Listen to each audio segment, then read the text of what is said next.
சர்க்கரை வியாதியால் பாதிக்கப்பட்டவரும் பழங்களை எடுத்துக்கொள்ளலாம். ஆனால் எடுத்துக்கொள்ளக்கூடிய விதத்தில் தான் சிறு மாற்றங்களை பண்ணணும். டாக்டர் பழம் சாப்பிடலாம்னு சொல்லிட்டாரு அப்படிங்கிறதுக்காக இந்த பழத்தையெல்லாம் ஜூஸாக போட்டு பழரசமாக மாற்றி சாப்பிடக்கூடாதுங்க.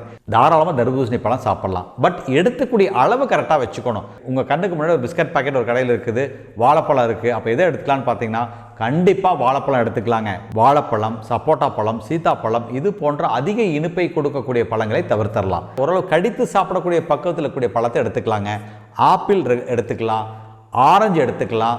சர்க்கரை வியாதியால் பாதிக்கப்பட்ட நபர்கள் பழங்கள் சாப்பிடலாமா சாப்பிடக்கூடாதான்னு நிறைய குழப்பத்தில் இருக்காங்க.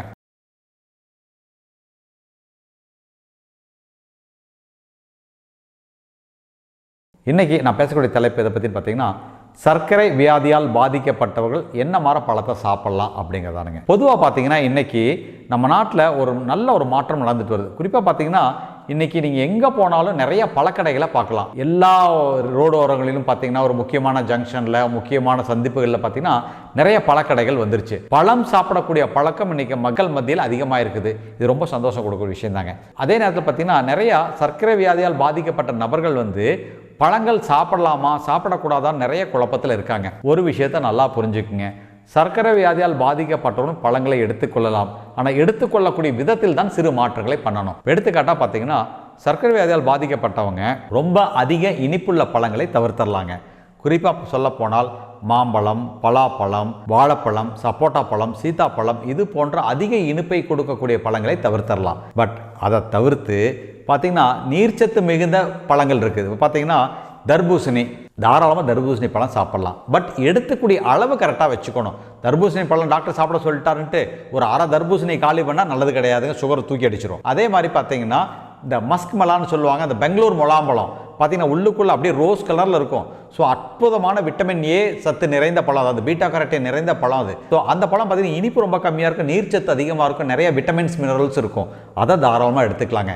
அடுத்தது பப்பாளி. பப்பாளி பழத்தை தாராளமாக சர்க்கரை வியாதியால் பாதிக்கப்பட்டவங்க சேர்த்திக்கலாம். பட் சாப்பிட்றத மட்டும் ஒரு சின்ன கவனம். எப்படின்னு பார்த்தீங்கன்னா கடித்து சாப்பிட்ற மாதிரி இருக்கணும். பப்பாளி பழம் பொறுத்த வரைக்கும் நல்லா கனிந்து குலகுலன்னு இருக்கக்கூடிய பழத்தை சாப்பிடக்கூடாது. என்னன்னு பார்த்தீங்கன்னா அந்த அளவுக்கு கனிந்து குலைந்திருந்தால் ஈஸியாக சுகருடைய அளவு ரத்தத்தில் அதிகமாக வாய்ப்பு இருக்குது. அதனால் ஓரளவு கடித்து சாப்பிடக்கூடிய பக்கத்தில் இருக்கக்கூடிய பழத்தை எடுத்துக்கலாங்க. ஆப்பிள் எடுத்துக்கலாம், ஆரஞ்சு எடுத்துக்கலாம், அன்னாச்சி இந்த மாதிரி எடுத்துக்கலாங்க. ஈவன் சொல்ல போனால் கொய்யா பழம் இருக்கு இல்லைங்களா, அதை விட ஒரு காய் வெட்டாக எடுத்துக்கலாங்க. ஒரு விஷயம் நல்லா புரிஞ்சுக்குங்க.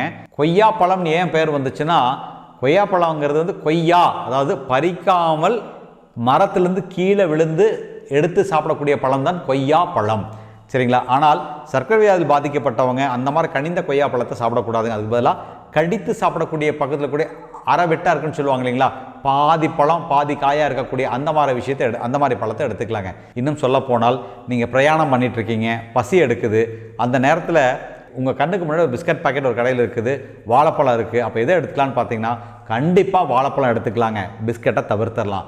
என்ன காரணம் பார்த்தீங்கன்னா முக்கால்வாசி நேரங்களில் இந்த பிஸ்கட்டில் மைதா மாவு கலந்துருப்பாங்க, டிரான்ஸ்ஃபேட் இருக்க வாய்ப்பு இருக்குது.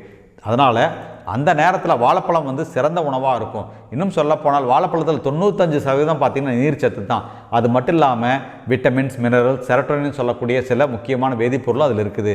ஸோ பழங்களை சர்க்கரை வியாதியால் பாதிக்கப்பட்டவங்க எடுத்துக்கலாம். எடுத்துக்கொள்ளும் பொழுது அதிகமாக கனிந்த பழங்களை எடுத்துக்கூடாது, அதிகமாக இனிப்பாக இருக்கக்கூடிய பழங்களை எடுத்துக்கொள்ளக்கூடாது. மிக முக்கியமாக டாக்டர் பழம் சாப்பிடலாம்னு சொல்லிட்டாரு அப்படிங்கிறதுக்காக இந்த பழத்தையெல்லாம் ஜூஸாக போட்டு பழரசமாக மாற்றி சாப்பிடக்கூடாதுங்க. அப்படி சாப்பிட்டால் அதனுடைய பலனே இருக்காது. ரெண்டாவது சர்க்கரை வியாதியால் பாதிக்கப்பட்டவங்களுக்கு அந்த போஸ்ட் பிராண்டியல் சர்ஜன் சொல்லுவாங்க, சாப்பிட்டோன்னே சுகர் அதிகமாகுது, அது இருக்கக்கூடாது. அப்போது நீங்கள் ஜூஸாக போட்டு சாப்பிட்டீங்கன்னா அது எந்த பழத்தை சாப்பிட்டாலும் அது என்னாகும், சுகர் அதிகமாயிரும். அப்போது நம்ம கண்டிப்பாக ஜூஸாக சாப்பிடக்கூடாதுங்க. துண்டு துண்டாக வெட்டி நறுக்கி சாப்பிடணும். ஸோ அதிக இனிப்புள்ள பழங்களை சாப்பிட்றதை தவிர்த்துருங்க. சாப்பிட்லாம் நான் சொன்ன பழங்களை கூட ஒரு அரை காய் வெட்டாக, அதாவது பாதி பழம் பாதி காயாக இருக்கிற மாதிரி கடித்து சாப்பிடக்கூடிய பக்கத்தில் இருக்கக்கூடிய பழத்தை சாப்பிட்லாங்க. ஸோ பழங்களால் சர்க்கரை வியாதியால் பாதிக்கப்பட்டவங்களுக்கு பார்த்தீங்கன்னா இந்த மலச்சிக்கல் வர்றது தவிர்க்க உதவியாக இருக்கும்.